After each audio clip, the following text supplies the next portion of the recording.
नमस्कार साथियों, अगर आप भी एक बुजुर्ग व्यक्ति हैं और आपकी उम्र भी 60 साल से ज़्यादा हो चुकी है और आपको भी ऐसा लगता है कि सरकार आप सीनियर सिटीजन्स के लिए कुछ कर नहीं रही या फिर सरकार की तरफ से आपको कोई लाभ नहीं मिल रहा है, तो आज की इस वीडियो को आपको पूरा देख लेना है क्योंकि आज मैं आपको बताने वाला हूं सरकार की तरफ से 6 ऐसी बड़ी सरकारी सुविधाएं शुरू होने जा रही हैं जिसका लाभ आप सीनियर सिटीजन्स को 10 मई के बाद मिलने लगेगा। तो आइए वीडियो को स्टार्ट करते हैं और उन सभी चीज़ों को, उन सभी सुविधाओं को एक एक करके विस्तार से समझते हैं। तो देखिए, आज की वीडियो उन सीनियर सिटीजन्स के लिए ज़्यादा स्पेशल होने वाली है जो अभी रिसेंटली 60 साल के कंप्लीट हुए हैं। तो साथियों, सबसे पहले मैं आपको ये बता देता हूं कि सीनियर सिटीजन कहाँ किसको जाता है। तो अगर आप पुरुष हो चाहे महिला हो, 60 साल की उम्र आपने पूरी कर ली, आप सीनियर सिटीजन की कैटेगरी में आ गए। अब सीनियर सिटीजन की कैटेगरी में आने के जस्ट बाद से आपको कुछ योजनाओं में आवेदन करना पड़ता है जिससे आपको सरकारी लाभ मिल सके। नंबर 1 पर सामाजिक सुरक्षा पेंशन आ जाती है, यानी इंदिरा गांधी राष्ट्रीय वृद्धावस्था पेंशन। इसकी पात्रता होती है आप 60 साल के कंप्लीट होने चाहिए, एक साल में 1 लाख रुपए से ज़्यादा आप कमा ना रहे हो, और भी कई सारी पात्रता राज्यों के हिसाब से अलग अलग होती हैं और इसमें राज्यों के हिसाब से विभिन्न विभिन्न तरह की पेंशन आपको मिलती हैं। जैसे आप बिहार के हो तो आपको 1100, आप यूपी के हो तो आपको 1500, झारखंड के हो तो 2500, हरियाणा के हो तो 3200, राजस्थान के हो तो 1250। मतलब जगह जगह जितने राज्य उतने तरह की पेंशन, कहीं पर ज़्यादा कहीं पर कम। तो ये होता है सबसे बड़ा बेनिफिट जो कि सरकार के द्वारा बुजुर्गों को आर्थिक रूप से दिया जाता है।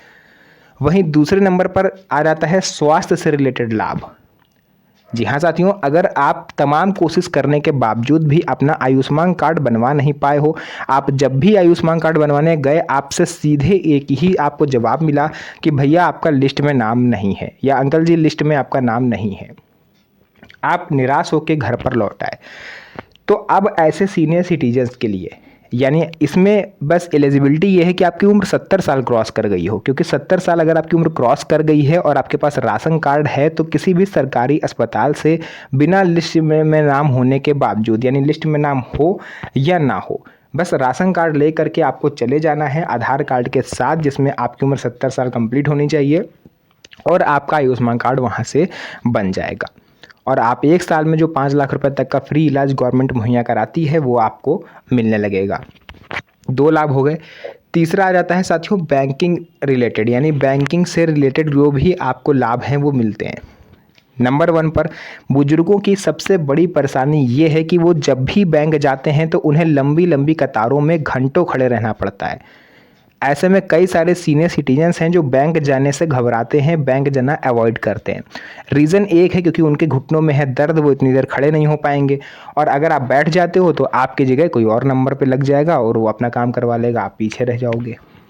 तो ऐसे में इस मुसीबत को देखते हुए आरबीआई ने सभी बैंकों को निर्देश दिए थे कि सभी बैंकों में senior citizen special dedicated counter होने चाहिए, और इस काउंटर पर ऐसी व्यवस्था होनी चाहिए कि उस सीनियर सिटीजन को पूरी बैंक में टहलना ना पड़े, एक ही काउंटर पर वो बैठ जाएं, सारे काम उनके वहीं पर होंगे, चाहे पैसा निकालना हो, पैसा जमा करना हो, केवाईसी करवानी हो, लाइफ सर्टिफिकेट से रिलेटेड कोई भी इशू हो, डीबीटी ऑन करवानी हो, कोई भी काम हो।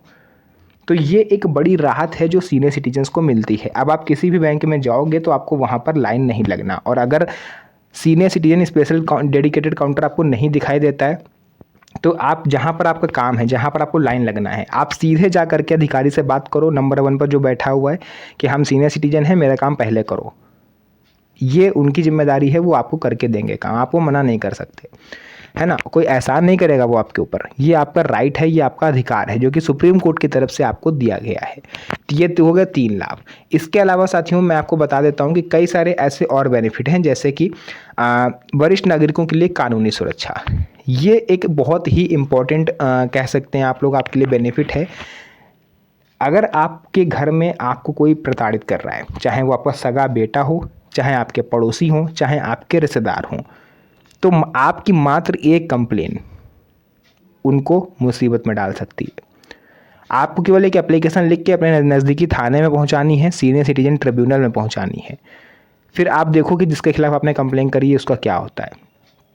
अगर कोई आपको खाना नहीं दे रहा है, आपको परेशान करता है, आपको घूमने नहीं जाने दिया जा रहा है ना, रोज़मर्रा की चीज़ों के लिए आपको तरसाया जा रहा है, आपकी संपत्ति हड़पने की कोशिश करी जा रही है या फिर आपको वृद्धाश्रम भेजने की धमकी दी जा रही है।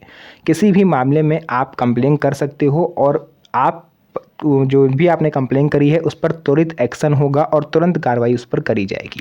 और यहाँ पर सीनियर सिटीजन ट्रिब्यूनल एक सरकारी वकील भी आपको मुहैया कराती है, जिसकी आपको फीस भी नहीं देनी है। अगर थोड़ा लंबा मामला है, थोड़ा पेचीदा मामला है, तो वकील भी आपको सरकार की तरफ से मिलता है, उसका आपको पेमेंट नहीं करना। वो सरकारी वकील होता है, उसका पेमेंट सरकार करती है। तो और भी ऐसे कई बेनिफिट हैं जो आपको मिलते हैं, जैसे कि टैक्स में बड़ी छूट आपको मिल जाती है। सीनियर सिटीजन को टैक्स में भी राहत मिलती है।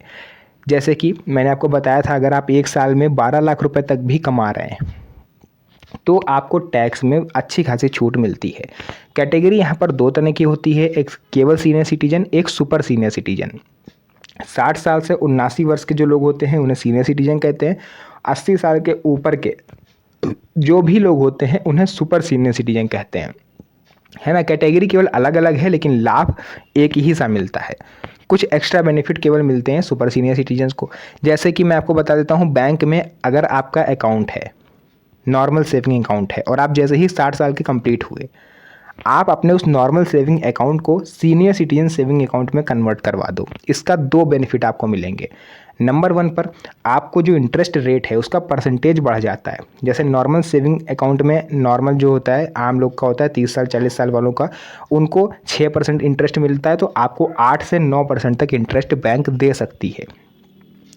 एफडी में अगर आपको एक साल में 1 लाख रुपए तक का आपका ब्याज आ रहा है तो उस पर कोई टीडीएस गवर्नमेंट नहीं काटेगी, है ना।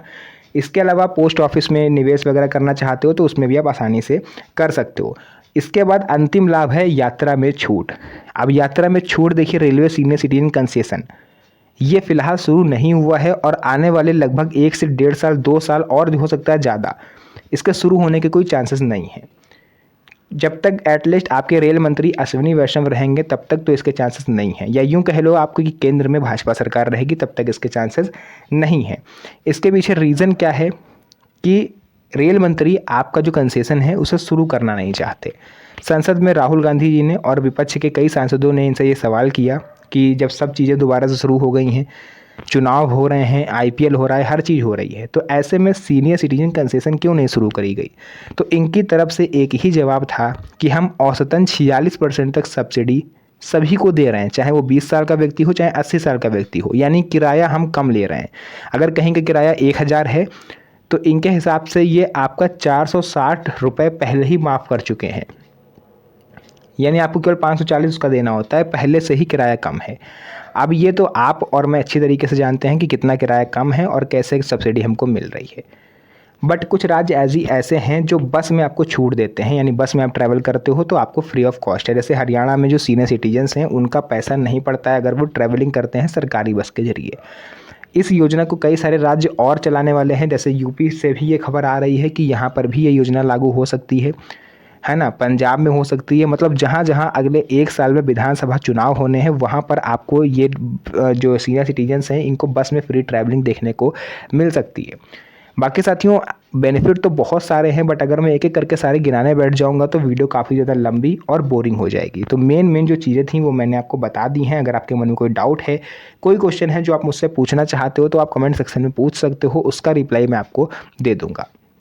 फिलहाल के लिए आज की इस वीडियो को यहीं तक रखेंगे, फिर से मुलाकात होगी आप सभी से एक और नई मज़ेदार वीडियो में। तब तक के लिए धन्यवाद। जय हिंद।